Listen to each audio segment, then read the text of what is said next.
Welcome to Shoot Time in the Morning with Mitch. Ladies and gentlemen, welcome to yet another episode of Shoot Time in the Morning with Mitch. In the kitchen, talking nutrition. Yes, it's under construction. If you didn't notice last time, here's the rundown.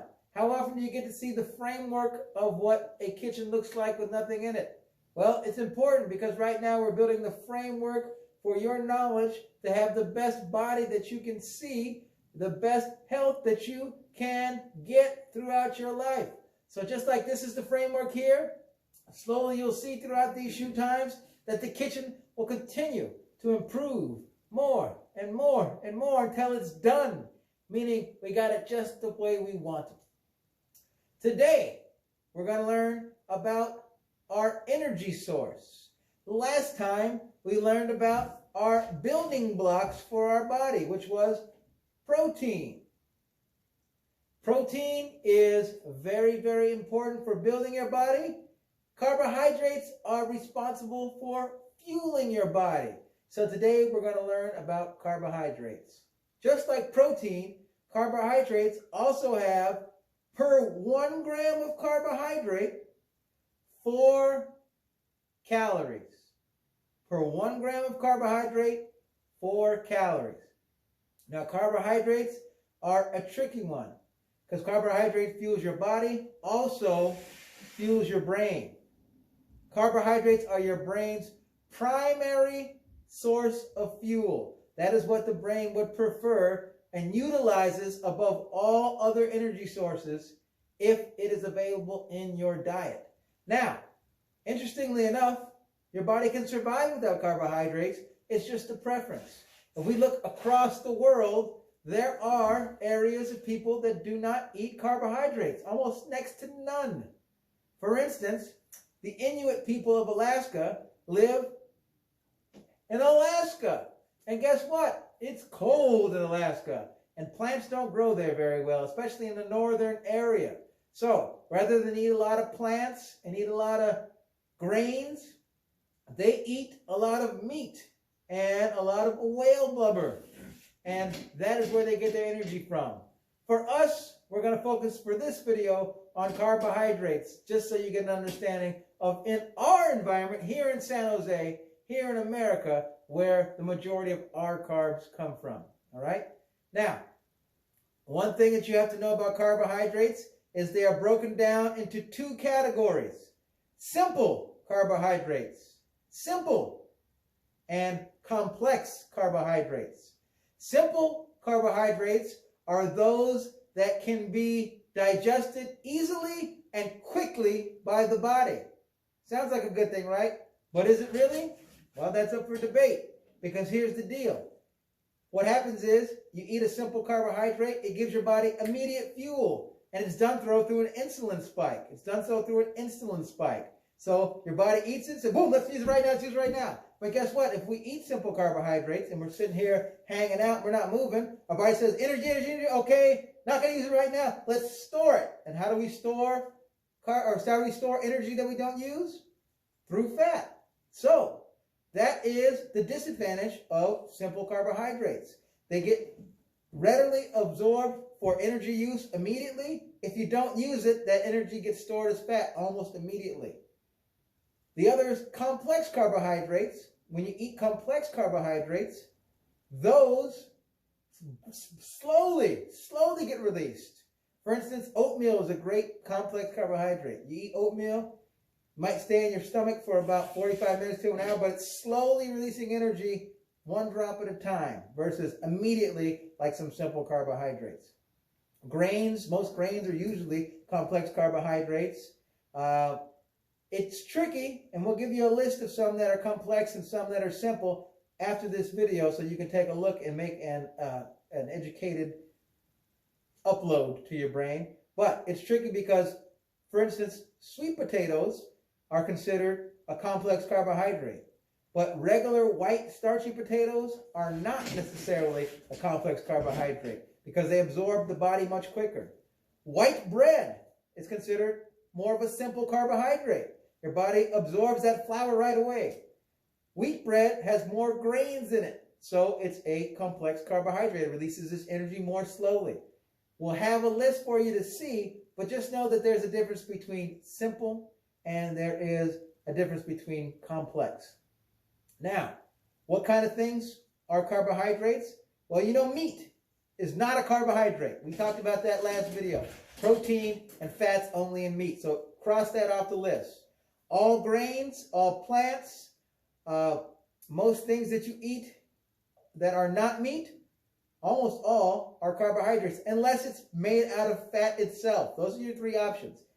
Protein, carbohydrates, and fat. So if it's not a meat, but you have, maybe it's made out of fat, it's tallow is one that they use in certain parts of the country. Well, that's strictly fat. But if it's not a meat or a fat, it is a carbohydrate. So keep that in mind. And let's show you some examples of just what we have around the area for us to use. There's plenty more, but these are just what we have around the area so you can idea. Now we're going to learn about serving size down the line. It's important, but I'm not going to talk too much about it right now, but down the line we'll learn about it. But I want you to be aware that it does vary, which makes a big difference, all right? And we're going to see how much carbohydrates that we get out of these various things. First thing up on my list, and this is actually kind of more healthier than what you guys have, but this is a sparkling Italian drink, San Pellegrino, all right? This is the lemon flavored, and this is one can, one 12-ounce can. You pour that into a cup, it's about the size of a red plastic cup, all right? This can of Italian sparkling drink is 31 carbohydrates. Now, of those carbohydrates, 26 of those grams are sugar, pure sugar. And sugar, you bet your butt, is the simplest of carbohydrates. No nutritional value. It just tastes good. And let me tell you, as good as it tastes, it's terrible for you. So try and limit your sugars. Get the sugars out of there. Just giving you some examples, though. All right? Sugars and fiber is another thing we'll talk about with carbohydrates, because those are under the carbohydrate umbrella. But 31 grams in one can. But here's the thing. Who drinks just one can of any type of drink? You can eat 2 or 3 of those. If you're not careful, you can get up quickly to 100 grams of carbohydrates just from a couple of drinks sitting down, especially on a hot day.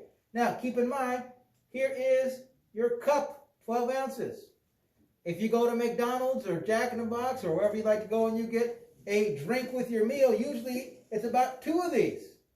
So now you've got double the whammy of carbohydrates going into your body along with the fast food you're eating.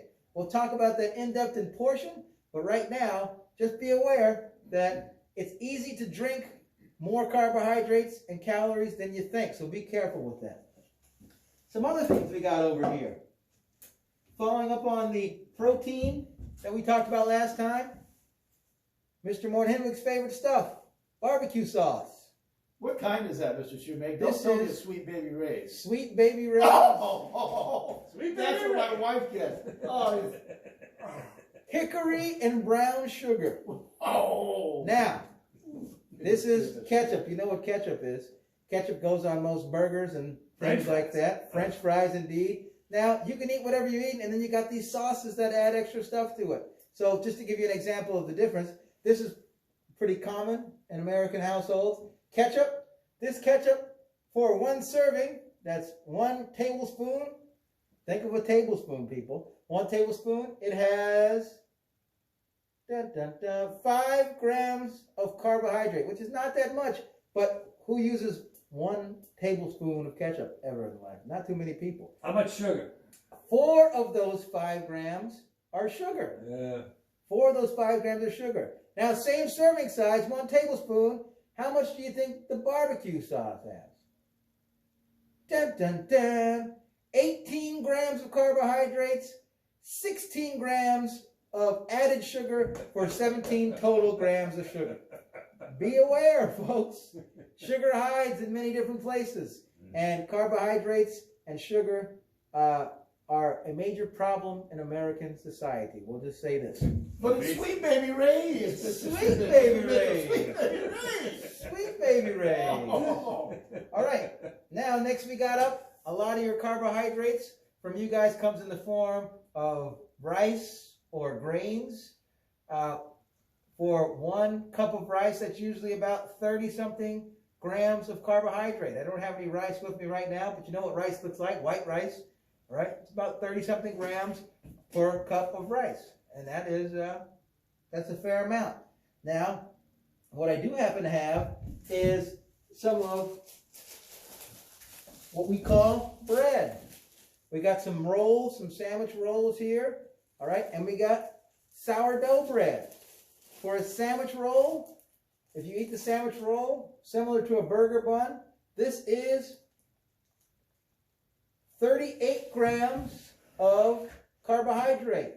It's only 4 grams of sugar, but it has 2 grams of fiber. And fiber is important for helping to clean out your system. And you're not worried about that yet, but you will be later on down the line. You've got to eat fiber to make sure your system stays functioning properly.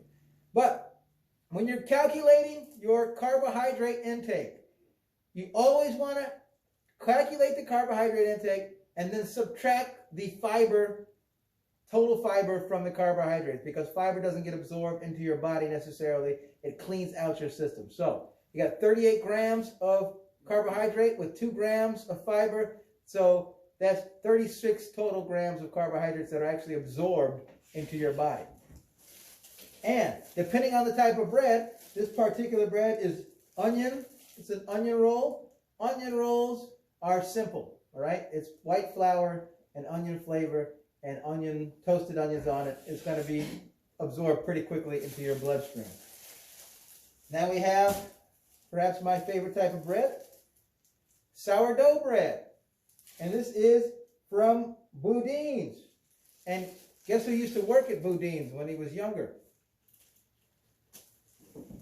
That's me. There he is. Making those clam balls. Clam chowder. Who likes clam chowder? Let alone delicious clam chowder in a sourdough bread bowl. Can you want to beat talk that? about some serious calories? I have no idea how many, but we're talking a couple thousand easy. Easy. Clam Heavy chowder. cream. Oh my god. Oh, clam chowder is killing it. And then you add the bread to it, forget about it. But it's great to eat on a cold day. Here's a slice of sourdough, all right? And according to the nutrition contents, this is 23 grams only per slice of bread. But just to show you an example, 1 slice they say is 43 grams. Well, we've all had some sort of bread before, and this is going to give you the example of this. On this end, we have a little tiny piece of bread, all right? And then we got the big giant middle slice of bread. Are they the same nutritional? No. One's way smaller, one's way bigger. So keep in mind, if you eat and you say, well, 43 grams, it's probably talking about one of these ones right near the edges. But the one in the middle might count as about 1.5 of those. So you might be eating more realistically, probably closer to 40 grams. But you got to keep that in mind. Sometimes you got to do a little math. They don't make it easy for nutrition. Yeah, so labels are tricky. Labels are tricky. Absolutely. That's why we got to get them in. All right? Some of you guys like tortillas. Here's a nice flour tortilla. Nice little burrito going here, baby. Indeed. 23 grams of carbohydrates in a tortilla. Here's a grapefruit, a very low glycemic, complex carbohydrate. In a whole grapefruit, there's probably about 20 grams of carbohydrates, and this is probably the best choice that you can get for carbohydrates. Whole fruits. Whole fruits are probably the best choice. They taste good, and you got fiber in it to help you clean out your system, and it will not necessarily throw you way out of whack. Unless you eat a lot of fruits with sugars and stuff in it, like when they make pies, etc. We love it. Tastes great. But you kill the whole carbohydrate when you add stuff to it. Whole foods. Whole foods. Here's something that you guys know a lot about that we're going to talk about.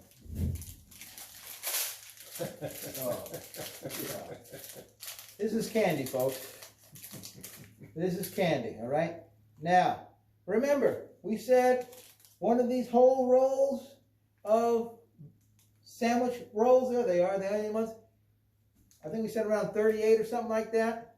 We said for the grapefruit, between 18 and 25, depending on the size of the grapefruit.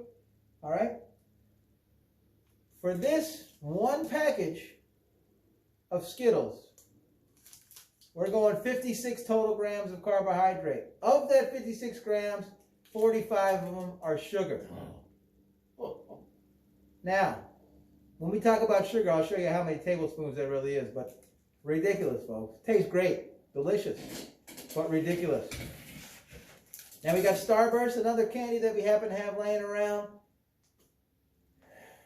This one here, 1 pack of Starburst, 49 grams of carbohydrate, and 33 of those are pure sugar. So be careful of the sugar. We'll learn about it later, but carbohydrates are the energy source. Clearly, we can see there are some carbohydrate sources that are better for us to consume than others. You want to usually try and stick to a complex carbohydrate source, and of those complex carbohydrate sources, ones that are lower glycemic so you don't get spikes, unless you're an athlete. Now, there's times for everything. If you're an athlete and you're running a marathon, well, you want that simple carbohydrate to give you some energy right away. They got gel cubes that you can utilize and a bunch of different things. But if you're just hanging around, sitting around, probably not the best thing for you. All right. Now, ladies and gentlemen, I'll wait till later. what is your favorite carbohydrate? Let's start out with my main man from Yonkers, Mr. Mitchell. It's got to be pasta. The Hey, pasta. New York, Italian, it's got to be pasta. All right? Lasagna, oh, a good homemade lasagna. Or I was telling my class the other day, and I was telling the boys here, you get a little linguine, Oh, yeah. you put some pesto and some marinara sauce, you dump a bunch of big king-size prawns on top, you sprinkle it with some Parmesan. Oh, sounds delicious. Baby, I'm telling you, it's got to be pasta. Absolutely. What about you, Mr. Moorhead?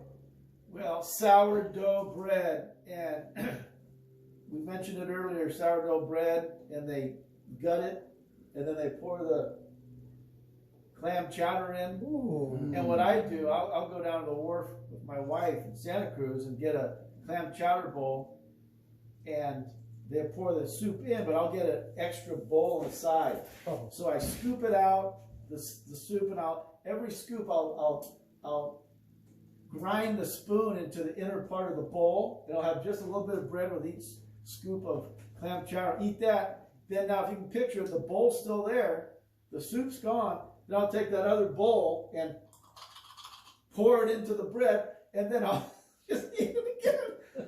Eat it again. So sourdough is just delicious. Delicious. How many calories do you think that is? A number, yeah. 2,000-3,000, guaranteed. 5,000-6,000. Oh, good grief. Oh, man. I think my favorite carbohydrate, it varies. But look, to be honest, guys, Mr. Shoemake's discipline comes from not buying carbohydrates, especially crappy carbohydrates. If they are there, I will eat them. It's a guarantee. So, my discipline comes from not buying them. But growing up, I had a very unique situation. And to be honest, I really like fruit. I really do. And that's not just saying it because it's a healthy choice. I really like fruit. And I like salad. I used to eat a lot of salad when I was a kid. And I would get extra salad, and my mom would actually love it because I would eat a lot of salad. Not a big vegetable guy, although I do like broccoli. It's probably the only cooked vegetable I like. And there are some other ones, but I don't like cooked vegetables. I do like some crunchy vegetables. But if I had to go, I'm going to say fruit is probably my favorite carbohydrate. Obviously, if you put some Swedish fish next to the fruit, I'll probably eat Swedish fish. But that's what I do. I don't buy it, guys. I don't buy it. So I would say fruit. And for fruits, it varies all the time. I like a bunch of different fruit. But I think probably my favorite fruit that once I get them, I can't resist is probably cherries. I really like a dark cherry. A nice, perfectly ripe dark cherry. It wins the battle for me. Well, Mr. Morning, what say thee? Well, I'm going to tag off what you just said, piggyback real quick. Guys, I want you to try this. For dessert, get some grapes and freeze them. I love green grapes frozen. Just try it. Or you can do cherries. Just be careful of the pits. But grapes frozen, a delicious dessert. Sports Factor. What's on your mind in this video? All right, we're sticking with the NBA, and let's do a statistic here. All right, who and how many points is the all-time leader scorer in one game? One game. Who scored the most points? And what was his name? And how many points? Great question. Great question. Mr. Shoemaker, what do you think? Jolly geographer. The jolly geographer. Now, here's the story. Did you get last week's? Key lime pie. Why is it called key lime pie? Because it's made out of key limes. Why are key limes called key limes? Well, because they grow the ripest and the best in the Keys. What state has the Keys? Well, Florida, of course. The Florida Keys. So that's the answer we're looking for, is the Florida Keys for last week. Now, coming up, keeping in the terms of carbohydrates and pies, all right, we are going to talk about my second favorite dessert, and that is cheesecake. And cheesecake is a wonderful, wonderful, wonderful dish. Wonderful. What city is the best known? There's a lot of cities that they like cheesecake. We got Cheesecake Factory here. But what city is the best known? It's got its own style of cheesecake that is just world renowned. What city in the United States is that? Good question. Hey guys, I went out to dinner with my wife last week. And of course it was a safe area, it was outside, we were wearing masks, etc. But I went out to dinner with my wife last week and I said, waiter, this food tastes kind of funny. Then why ain't you laughing? I'll tell you what, guys, that's just good. That's good. I want to share another quick principle with you guys. What you don't feed dies. And not only in nutrition am I talking, what you put in your body. If you feed your body bad stuff, your body's going to not operate at the function level it should be operating. If you put good stuff in, you'll get better operating functions out of your body. Makes sense? Pretty simple. Now, if that's true, if you don't feed something, it dies, the opposite is true as well. What you feed thrives. So, if you feed your body good stuff, it will thrive. And think about this too, relationally. If you feed your relationships honesty, respect, and responsibility, those relationships will thrive. If you're dishonest, disrespectful, and irresponsible, that relationship's going to die off because you'll lose that trust. So, what you don't feed dies. What you feed thrives. It'll just keep growing. It'll start small, but it'll just keep growing. A little bit smaller, a little bit big, a little bit big, a little bit bigger. It'll be a real big, real way up here. It'll just keep going. It'll be big, big, and wide. Oh, it's hot. Oh, Woo! What is going on here? What are we doing here? well, we're building healthy relationships. And what's the purpose of Bret Hart? H.R. squared. Honesty, respect, responsibility. Ladies and gentlemen, in the kitchen, talking nutrition, Carbohydrates is the name of the game, helping you make better food choices and build mental strength for your body's health in the future. Try to be a little bit better today than you were yesterday, and keep on pushing. Push on 3. 1, 2, 3. Push!